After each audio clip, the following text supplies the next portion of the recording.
Olá, seja bem-vindo ao Eloquente, o podcast da Socioeconomia. Esta é a nossa segunda temporada, agora a gente está transmitindo em áudio e também em vídeo. E nessa temporada nós estamos falando sobre soluções de impacto para um planeta melhor. A gente quer refletir sobre o papel que as empresas e a indústria têm na geração de um mercado mais inclusivo e mais ajustado aos limites ambientais que nós conhecemos. Para atingir esse objetivo, é preciso discutir grandes temas, como água, resíduos e, naturalmente, inclusão. Eu te convido a dialogar e pensar com a gente sobre esses temas. Vem com a gente.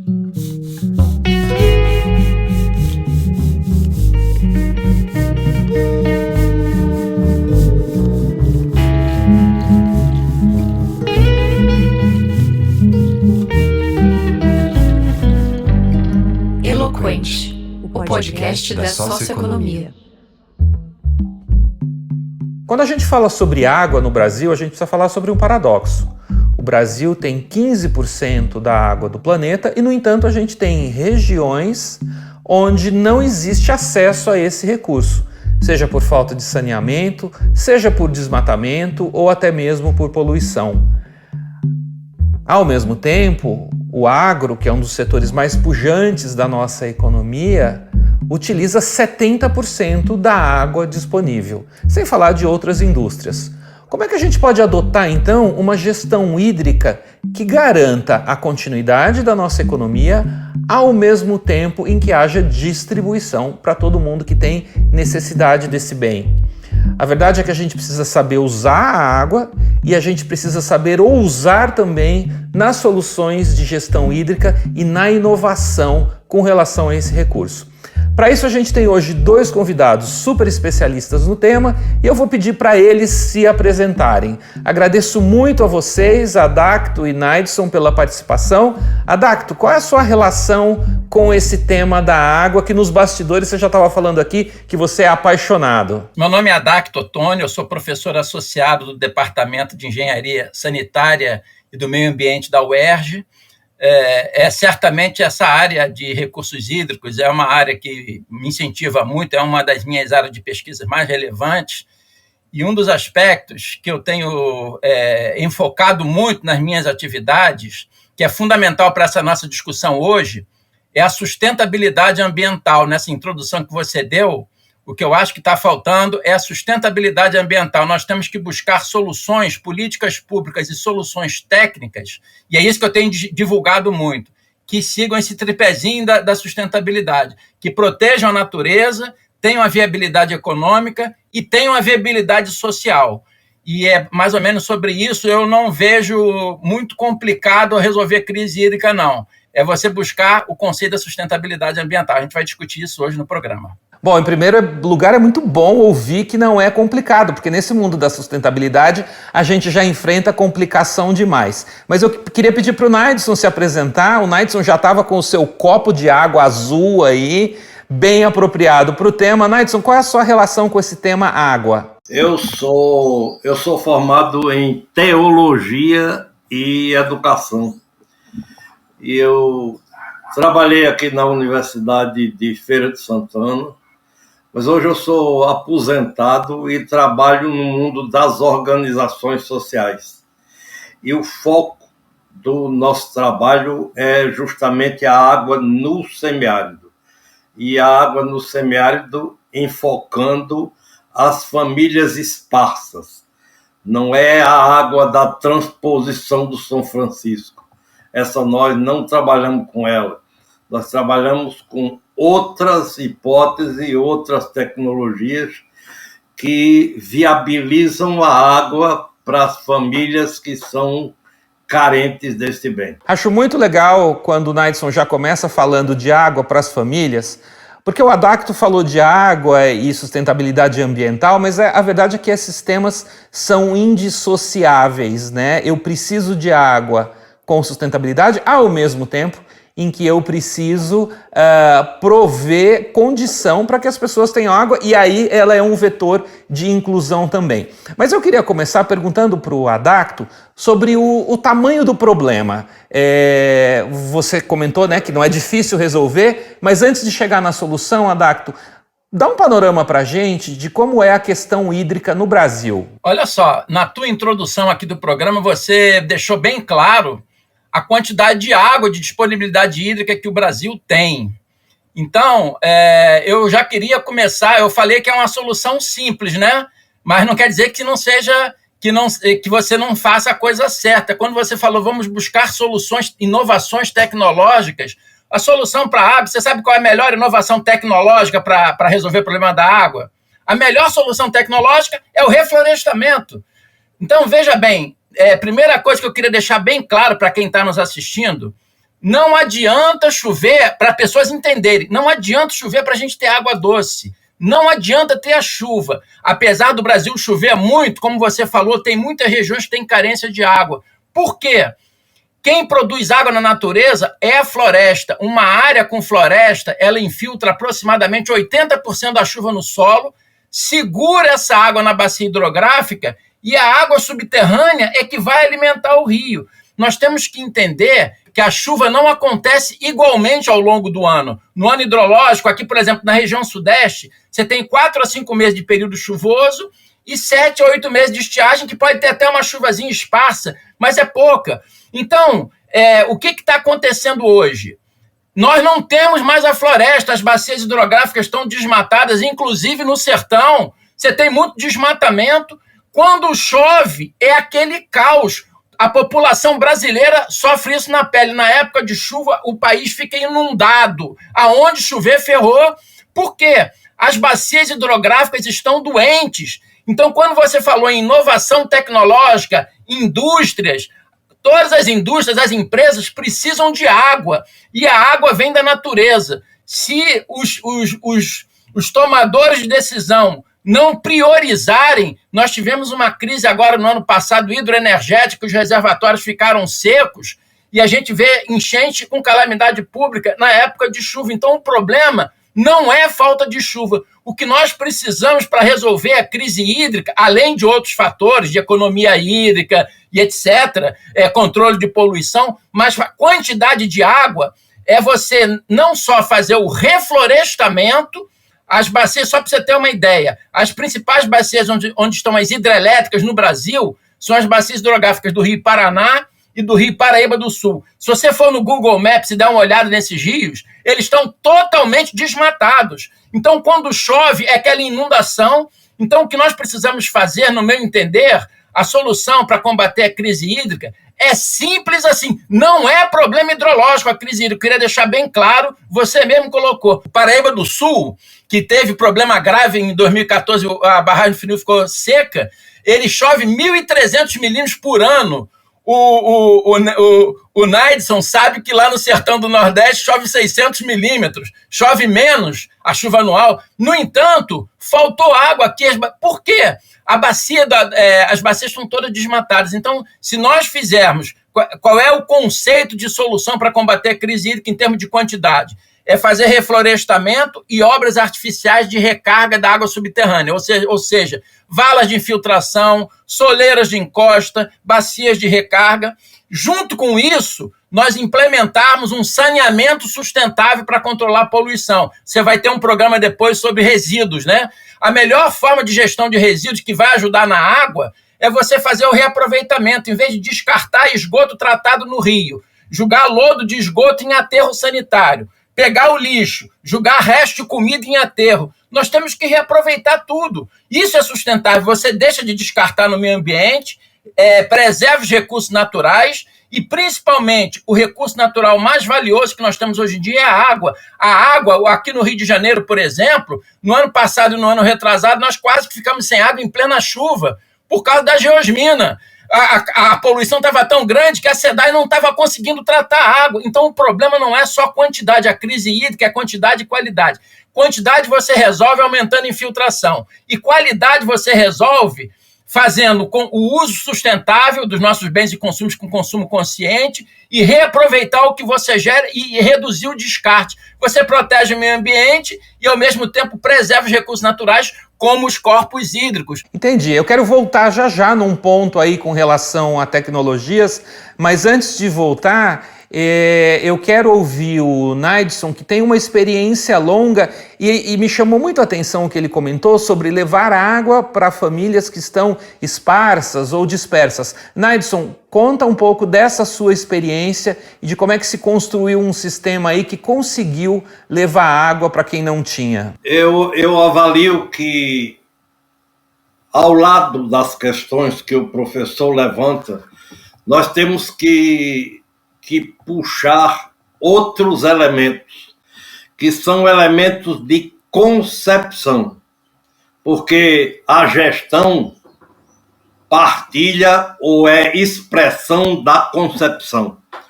Então eu quero destacar primeiro um elemento assim, na nossa concepção, a água não é produto comercializável, não é mercadoria. A água é um bem comum destinado a todos. Se nós olhamos essa linha de raciocínio e de princípios, nós teremos políticas que vão garantir a água para todas as pessoas e para todos os usos, e não apenas para algumas pessoas e alguns usos. Hoje, no Brasil, nós não temos essa concepção, o que faz, por exemplo, que grande parte dos nossos mananciais já estejam privatizados e sendo comercializados. Então, nós vamos para onde? Quem não tiver dinheiro para comprar, morra de sede. Essa é, no fundo, a proposta que está em voga no país. Haja visto, por exemplo, que há todo um esforço por privatizar as empresas de água nos estados. Para quê? Isso vai resultar em quê? Vai resultar que quem estiver no centro da cidade, se tiver dinheiro, vai ter bastante água. Quem estiver na periferia, novamente, morra de sede. Isso, então, a gestão aí não é uma gestão de privatização, não é uma gestão de concentração da água, mas é uma gestão de partilha. Então, a gente da ASA enfatiza muito essa perspectiva. A água é direito dos povos, das comunidades, de cada um. E, ao lado disso, a sua reutilização é determinante. Eu não posso usar e não pensar como reutilizar. Por exemplo, eu acho muito interessante que alguns dos aeroportos brasileiros hoje utilizam o sistema de reutilização da água, né? O que significa, creio eu, que é economia financeira para eles, porque senão eles não fariam, mas uma economia imensa no campo da utilização da água. Mas a água, para que nós tenhamos acesso a ela e para que ela exista, nós temos de cuidar da produção da água. Como é que eu produzo? Né? E eu produzo, aí o professor ressaltou, reflorestando, valorizando as florestas, valorizando os mananciais, né? Hoje, por exemplo, nós vemos plantios disso, de soja, disso, daquilo, por dentro das nascentes dos rios, né? Aqui no Nordeste, nós temos uma morte gradativa do Rio São Francisco, né? Oriunda de quê?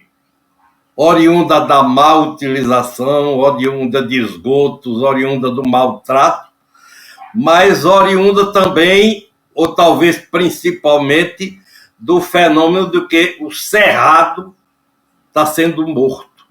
Então, se eu mato o cerrado, é de lá que vêm as águas que alimentam São Francisco.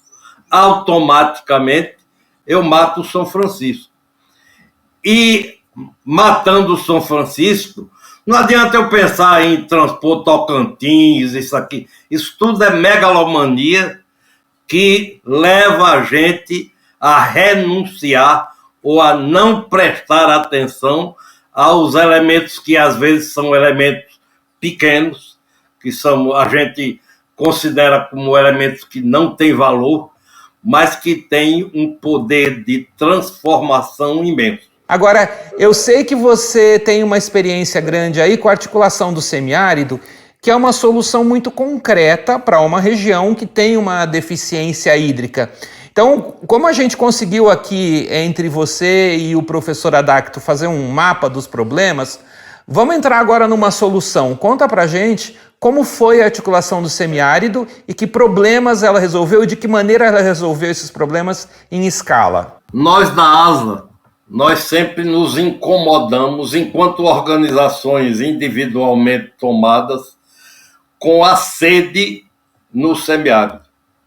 Por quê? Porque a sede era um instrumento de morte, mas principalmente a sede era um instrumento de continuidade do coronelismo. Então, eu trago água e pego o voto. Trago água numa quantidade absolutamente restrita para você não morrer, mas eu quero logo o seu voto. Então eu lhe dou 200 litros de água, daqui a 15 dias eu volto, lhe dou mais 200, mas garanto sua fidelidade à minha proposta política, que é comandar a área. Essa é a estratégia que se utilizou no semiárido. Agora, ao lado disso, as comunidades sempre utilizaram outras estratégias que garantiram que elas permanecessem vivas. Um exemplo dessas estratégias é a cisterna. Eu costumo dizer que o Brasil, desde que começou a existir, quis liquidar o semiárido. Mas o semiárido teimoso não se deixou liquidar porque tem e criou tecnologias a partir das quais ele criou resistência. As cisternas são uma dessas tecnologias. Explica a cisterna para um monte de gente que está ouvindo a gente e que às vezes está em grandes cidades, está acostumado a abrir a torneira e chega água e não tem ideia do que é, como funciona e qual é o papel de uma cisterna. A cisterna é um reservatório de solo-cimento. Nós temos vários tipos de cisternas. Então, esse reservatório capta a água da chuva dos telhados. Então, a água da chuva, nesse caso aí, tem uma importância chave e fundamental. Por quê? Porque o professor aí se referiu, né?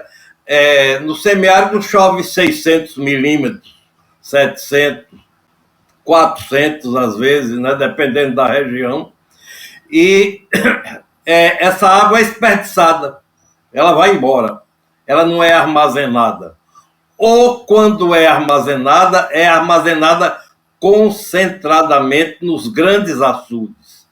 Então, os grandes fazendeiros armazenam para eles e cercam a área. As pessoas não entram ali. Então, a estratégia nossa foi criar pequenos reservatórios onde as pessoas armazenassem a água de sua casa na ocasião da chuva. Né?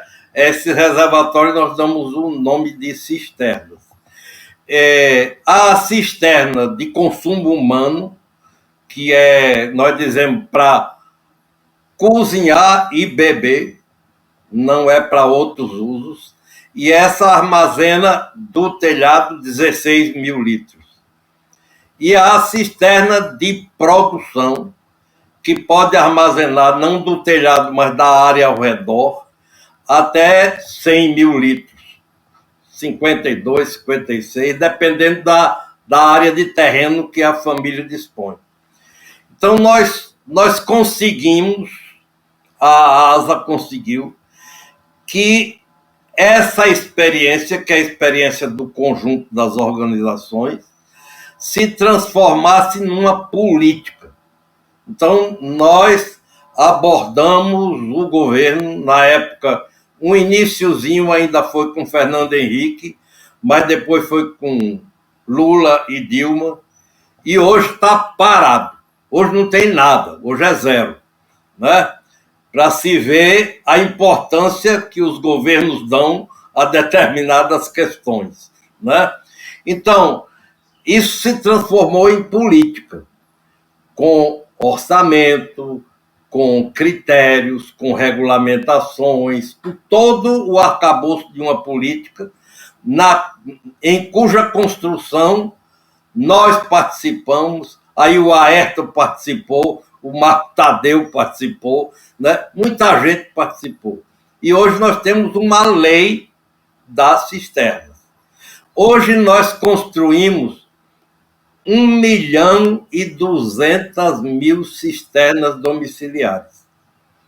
Aí, se a gente pegar, eu não sou bom nessas coisas de cabeça, mas talvez o professor aí possa fazer, né?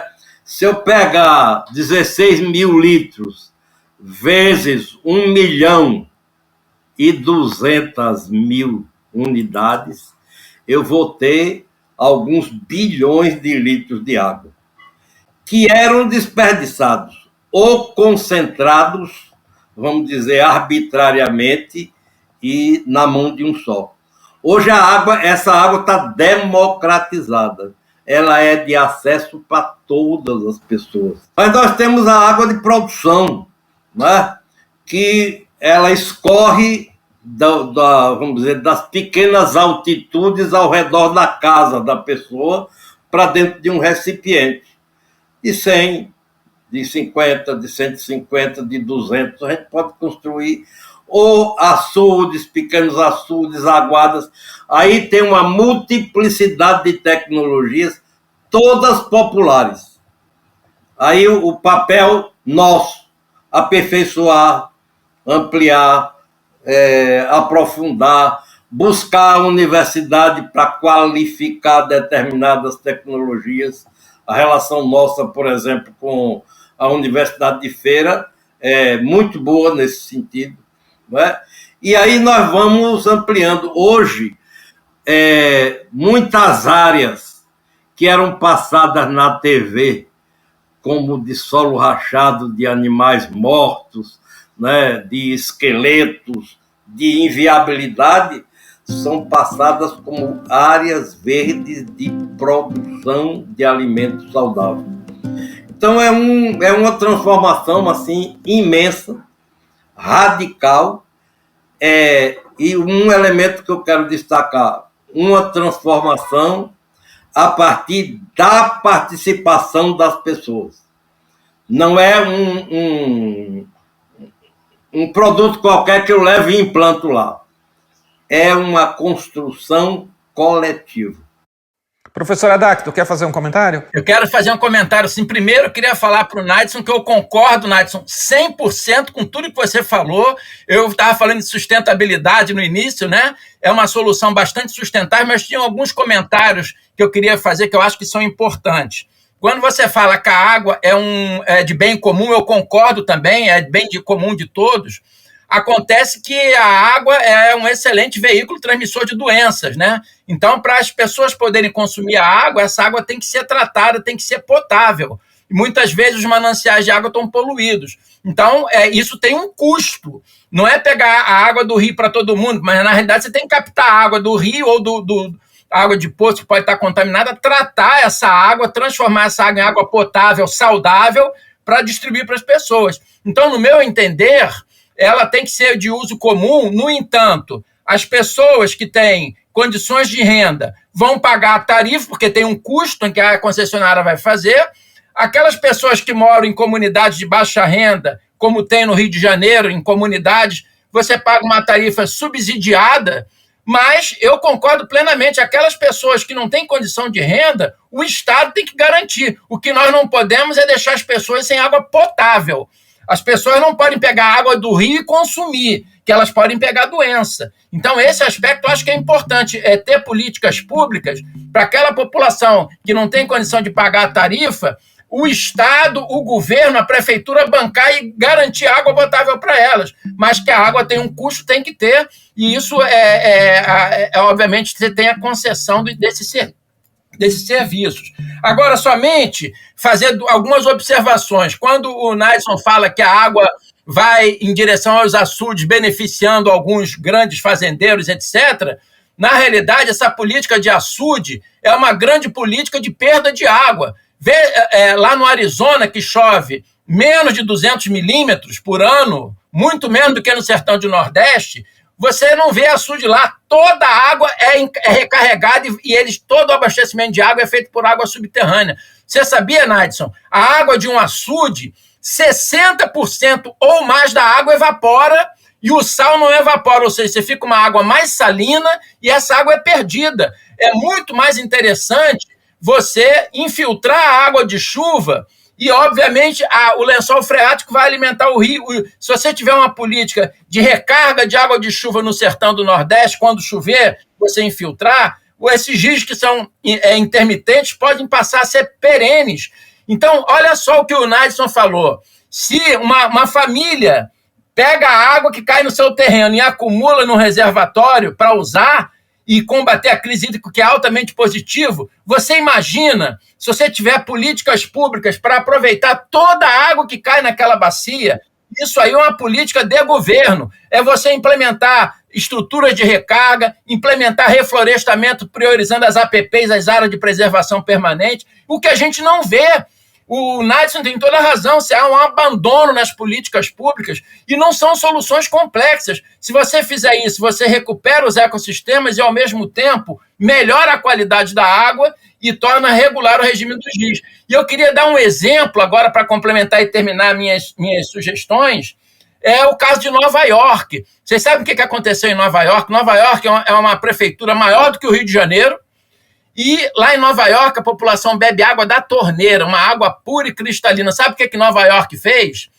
Houve uma vontade política de, ao invés de investir 10 bilhões de dólares para construir uma estação de tratamento de água, porque o manancial estava se poluindo, a prefeitura resolveu implementar um projeto Produtores de Água, investindo no reflorestamento, investindo no controle de poluição do solo na região do manancial onde eles captavam água, e gastaram 7 vezes menos. Então, a população, apesar de você investir em tratamento de esgoto para não poluir o rio, em reflorestamento, obra de controle de erosão, eles conseguiram regularizar o regime do rio, ou seja, reduzir as inundações, aumentar a vazão na época de estiagem e ter uma água de melhor qualidade. E você sabe o que aconteceu? A tarifa, ao invés de aumentar, ela reduziu, porque ao invés da Prefeitura de Nova York gastar 10 bilhões de dólares, ela gastou 7 vezes menos, e então a tarifa diminuiu com uma obra mais barata. Professor, achei interessante você trazer o caso de Nova York, né? Porque o exemplo que o Naidson trouxe é um exemplo muito importante de levar água para uma solução com deficiência, mas eu estou gravando esse programa aqui de São Paulo, moro no 23º andar, então eu tenho pouca chance de construir uma cisterna para me abastecer. No máximo uma aguinha da chuva ali para regar as minhas plantas. Então, do ponto de vista urbano, eu entendo que tem uma questão muito séria com o tratamento também da água e a sua reutilização, né? E aí eu só vou completar, a segunda parte da pergunta a gente vive num mundo e num Brasil altamente industrializado. Então, a água tem uma questão que tenho que levar para quem não tem, tenho que cuidar dessa água das cidades, que é uma questão de abastecimento crítico, e tenho que prover a água para que os diversos segmentos de indústria funcionem. É aí que entra, eu acho que também uma questão de tecnologia para fazer tudo isso funcionar, além da vontade política, que está tudo claro, né? Como é que a gente está em nível de tecnologia, seja para a água nas cidades, seja para a gente conseguir prover a indústria e essa indústria devolver e reutilizar a água para a maior economia? Isso aí é um assunto bastante detalhado e técnico, eu queria fazer esse esclarecimento. Primeiro, para uma cidade poder se desenvolver, ampliar as indústrias, ampliar as empresas, elas precisam de água. Então, a primeira coisa que você precisa é ter os mananciais de água que vão abastecer as cidades, eles têm que ter disponibilidade hídrica para atender. Então, não adianta a cidade querer crescer se você não vai ter água. Então, a primeira coisa, você tem que ver o que você pode produzir de água do manancial e até onde eu posso desenvolver. Porque se não tiver água, isso vai limitar o crescimento. Tá certo? Esse é um primeiro ponto que é fundamental. E muitas vezes o monitoramento ambiental ele é deficiente. Paralelamente a isso, tem que ter uma política pública de economia hídrica. Se você chegar lá no Arizona e pegar uma vassoura hidráulica para varrer a tua calçada, a população do teu vizinho vai reclamar, vai vir uma multa caríssima para você. Então, o consumo consciente é uma ferramenta fundamental. Isso é política pública, que a água é um bem caro e é um bem escasso. De toda a água livre e circulante no planeta, água doce, nós só temos 0,7% de água doce disponível para a gente beber nos rios e nas águas subterrâneas, somente de toda a água. Então, a água é limitada. A população humana está crescendo, a demanda em água está crescendo, e a unidade fisiográfica, que é a bacia hidrográfica dos mananciais que produz água, está cada vez mais degradada, como vai crescendo. Então, nós já vamos entrar no cheque especial do meio ambiente.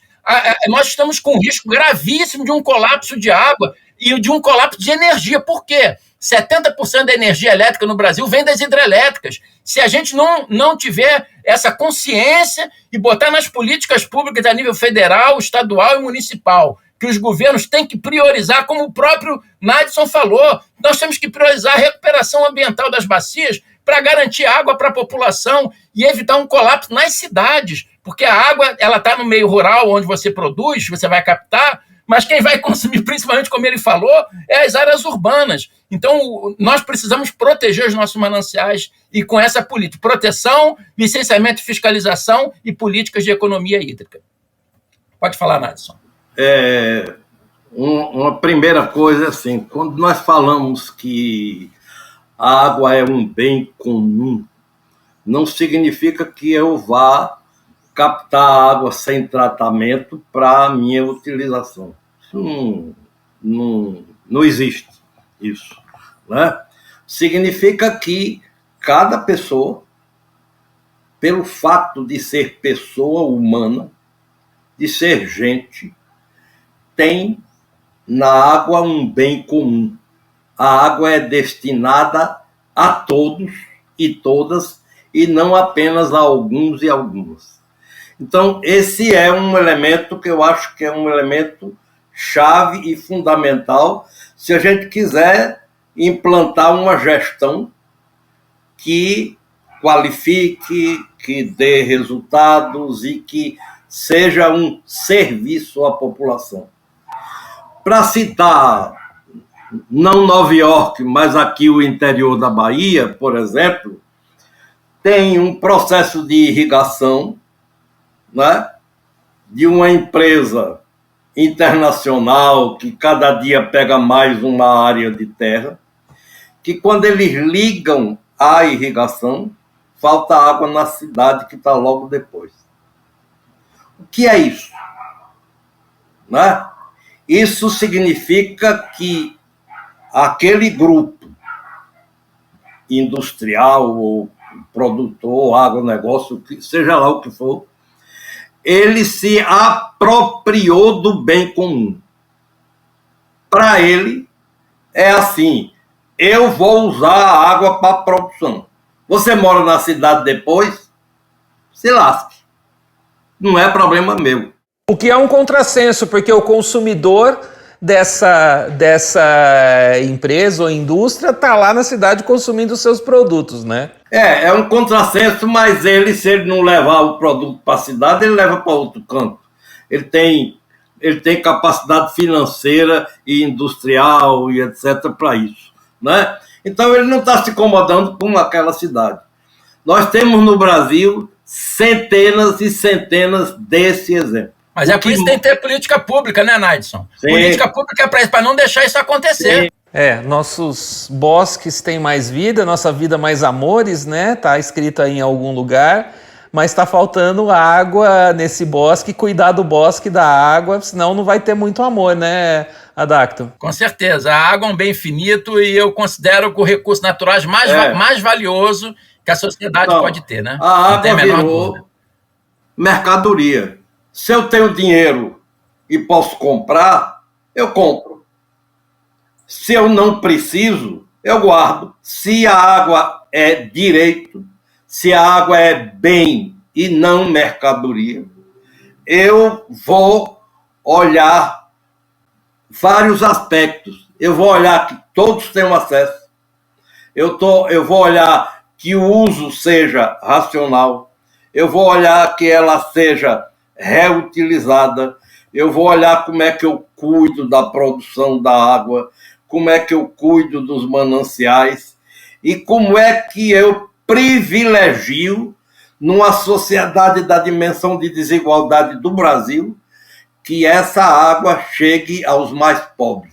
Professor, a gente vai se encaminhar para o final, mas antes da gente finalizar, eu queria que você esclarecesse um termo que você usou que me deixou curioso, que foi o engenharia verde. Você pode dar mais exemplos do que é engenharia verde dentro desse âmbito da água? Claro, quando a gente fala em engenharia, você pensa numa barragem, você pensa numa obra de uma transposição de vazões, não é verdade? É uma grande obra de engenharia. Hoje em dia, para você ter uma gestão sustentável da água, é exatamente o oposto. Essas grandes obras de engenharia, na realidade, geram grandes impactos ambientais. É o que eu tenho ensinado para os meus alunos. A obra de engenharia boa é aquela obra que imita a natureza. Então, você pode fazer um projeto de recuperação ambiental de uma bacia hidrográfica fazendo a obra verde é o reflorestamento, você implantar na cidade os cinturões verdes, você implementar bacias de retenção para criar lagos artificiais, para melhorar o clima da cidade, reter água de chuva e reduzir as inundações. Então, isso é a estrutura verde. E você pode ter estruturas cinzas sustentáveis. Em vez de fazer grandes barragens, fazer pequenas soleiras nas encostas para segurar a água do escoamento e infiltrar, controlar a erosão do solo. É uma obra cinza sustentável. Essas grandes obras de engenharia com grandes barragens, grandes transposições de vazões, grandes piscinões, viu que é uma obra que eu tenho questionado, como acontece no Rio e em São Paulo, desviar a água de rio para piscinão não é atacar a causa do problema, é atacar a consequência. Você tem que segurar a água na bacia para não concentrar vazão. Então, esses questionamentos é uma obra cinza e impactante. Você pode... que o piscinão aqui no Rio de Janeiro está agravando a inundação no entorno, porque por causa da perda de carga que ele gera, o rio já começa a transbordar ali. E é fora a parte de saneamento que entra lixo, entra esgoto. Então, é uma obra que não ataca a causa, mas na realidade o mal político adora, que é uma obra que dá voto, todo mundo vê, é uma obra caríssima, é muito melhor investir em reflorestamento, investir no saneamento de lixo de esgoto, implementar uma ocupação ordenada do solo, mas isso ninguém vê, isso não dá para você superfaturar com uma obra cara, e é isso que eu estou aproveitando o programa aqui, o podcast, para levantar. A população tem que cobrar obras sustentáveis dos nossos governantes, porque senão vai ficar cada vez mais difícil a gente viver no planeta e cada vez mais nós vamos ter riscos em relação à água. Essa é a mensagem que eu queria deixar. Bom, agora que você já ajudou a gente a compreender, vocês ajudaram a gente a compreender a dimensão do problema e as soluções possíveis, para a gente fechar o programa eu queria pedir uma dica para vocês. A gente chama aqui no nosso podcast de Dica Eloquente. Um filme, um livro, um documentário que cada um de vocês sugere para quem está nos ouvindo ou nos assistindo possa aprender mais ou se inspirar sobre esse tema da água. Eu sugeriria que se procure o site da ASA, www.asabrasil.org.br, e no site da ASA destacasse um site chamado Tenho Sede, tenhosede.org.br. Nesse site, logo abaixo, vai passando por ele, tem 3 histórias fundamentais de mulheres que não tinham acesso à água, que caminhavam quilômetros para buscar água, e é muito interessante constatar o que elas dizem da vida delas, o que elas dizem da comunidade e o que elas dizem da família depois dessa experiência pela qual elas passaram. Professor Adacto, e a sua dica eloquente para o nosso podcast, qual é? Mas eu queria aproveitar essa dica do Naidson para, primeiro, propor um projeto da Embrapa. A Embrapa tem um programa que eles chamam de saneamento rural, naquelas regiões onde tem implantado no Brasil sistemas agroflorestais, agricultura familiar. Eles também fazem, então você pode entrar no Google que você vai ver isso. É um sistema de saneamento de esgoto sustentável, onde o esgoto passa por um sistema de fossa, de filtro anaeróbio, eles fazem reuso de água cinza. Aquela água já tratada, ela é utilizada como biofertilizante da plantação e depois aquele lodo é utilizado como adubo, não vai nada para o rio. Tá certo isso?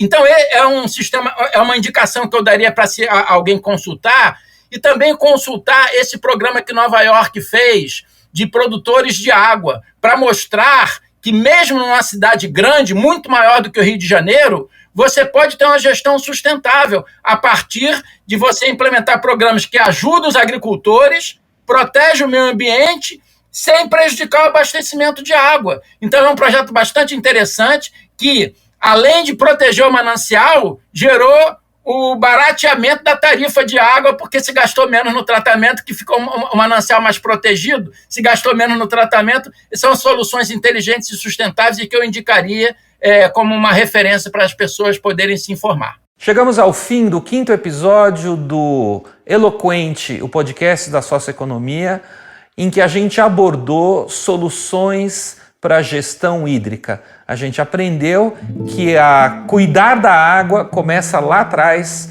com a floresta e que a água também é um vetor para a inclusão social. Se você não ouviu os episódios anteriores, eles estão disponíveis no Spotify e nos principais tocadores, tanto em áudio como em vídeo, e a gente se encontra para um diálogo e uma reflexão no próximo episódio do Eloquente.